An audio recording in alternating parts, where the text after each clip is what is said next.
So, in today's class, we will be talking about the development of psychology in India. So, in the previous class, I told you about the development of psychology as a discipline in all over the world, the evolution of psychology. So, I already mentioned in one of my previous classes that psychology has its roots in philosophy. Okay, and psychology didn't exist as an independent discipline until the 19th century. So many aspects of psychology were studied under the discipline of philosophy before the 19th century. So the Indian philosophical tradition was also very rich in nature. It also focused on a lot of mental processes, the human mind, consciousness, self, the mind body relation, many mental functions, and illnesses. But again, the thing is that our Indian psychology, as an independent discipline, didn't really take much from the rich Indian philosophical tradition, but rather it drew more from the Western psychological traditions. As in, um, I'm going to simplify it to you.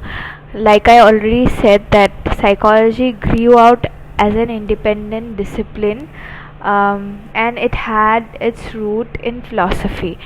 So it first developed in the Western country, psychology as a discipline, and it had roots in philosophy. But when it developed in India, psychology as an independent discipline, it didn't take a lot from the rich philosophical tradition in India, but it rather took a lot from the experimental psychology of Wundt, the psychoanalysis of Sigmund Freud, whereas it could have actually used a lot of things from the rich philosophical, texts of Indian writers or Indian philosophers.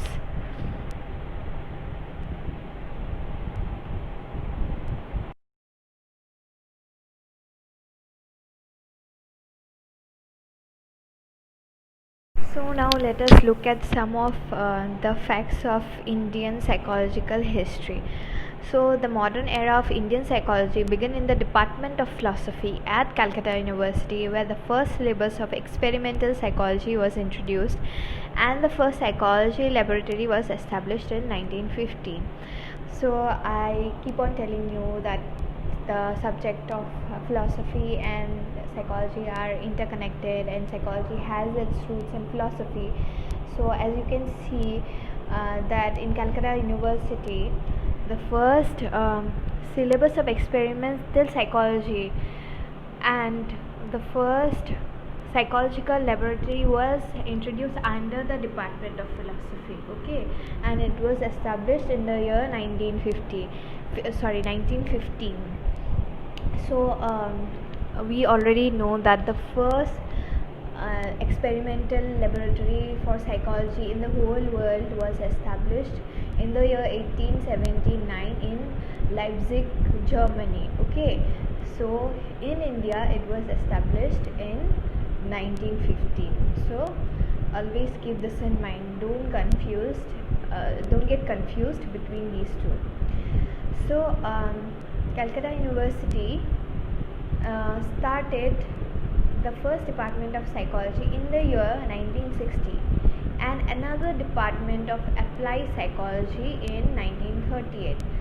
Later in this chapter, or maybe in some other chapter, I will be explaining you about the difference between applied psychology, general psychology, all these things. Okay, so for now you just keep this in mind, that the first department of psychology was established in the year 1916 and another department of applied psychology in 1938.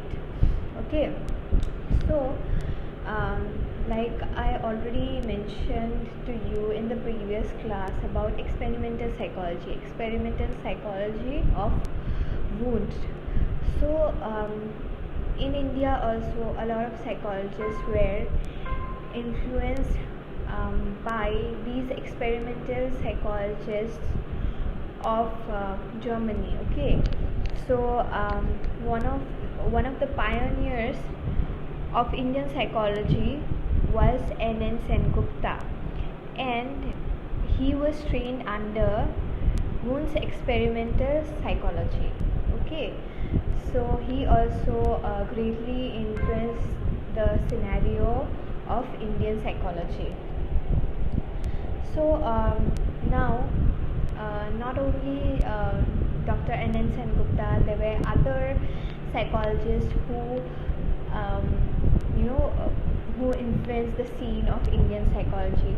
So one of them was Professor G. Bose, and he was trained in Freudian psychoanalysis.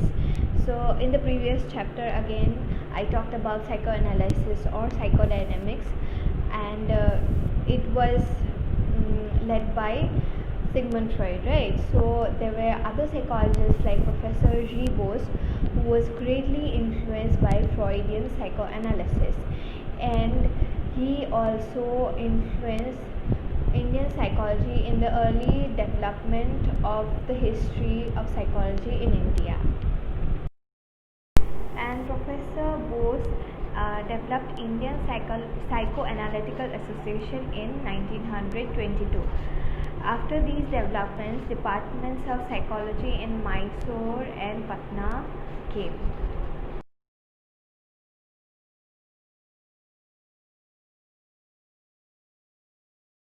So now let us talk about a book called Psychiatry in a Third World Country by Durganand Sinha.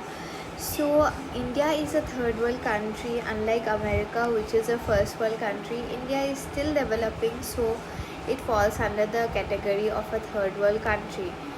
So Durganand Sinha is an Indian author who did his BA and MA in philosophy with specialization in psychology.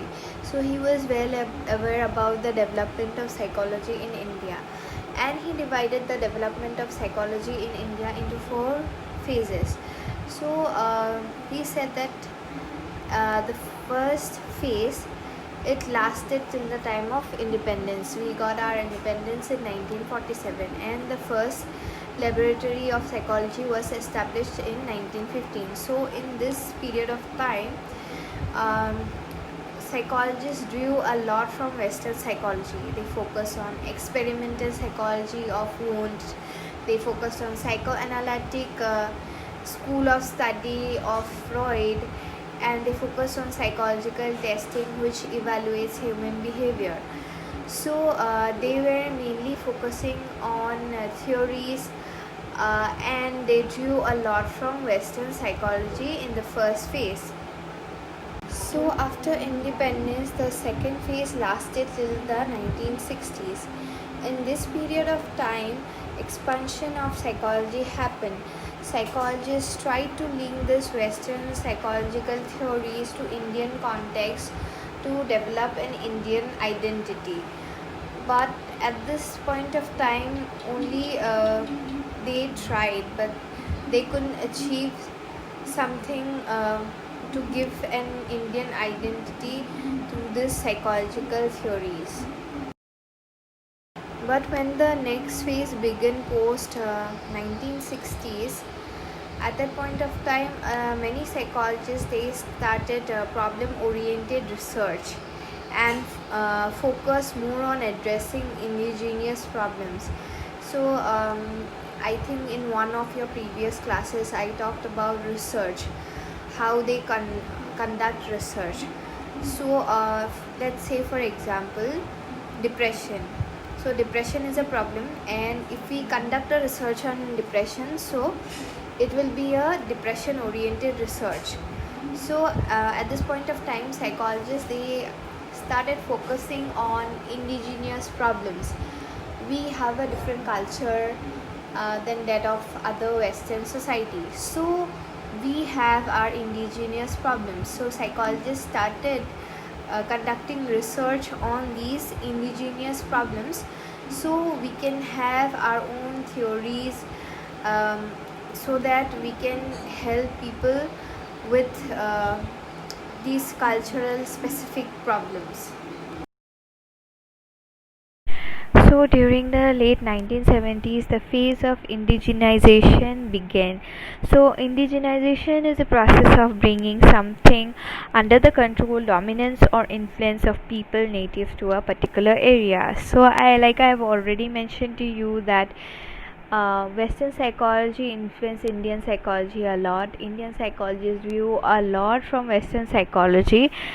But during this period of time, Indian psychologists realized the value of indigenous psychology. So they started developing psychological theories, principles based on our own socio-cultural context, from the point of view of our own culture and our own society.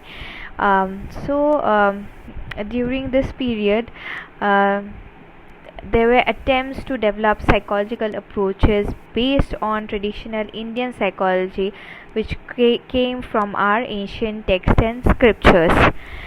So, after this, Indian psychologists also contributed a lot to psychology worldwide. Now psychology has been applied in diverse professional area. So there are not only psychologists working with children with special problems, but they are also employed in hospitals, organizations, advertising departments, sports areas, IT development sectors, and there are many more areas.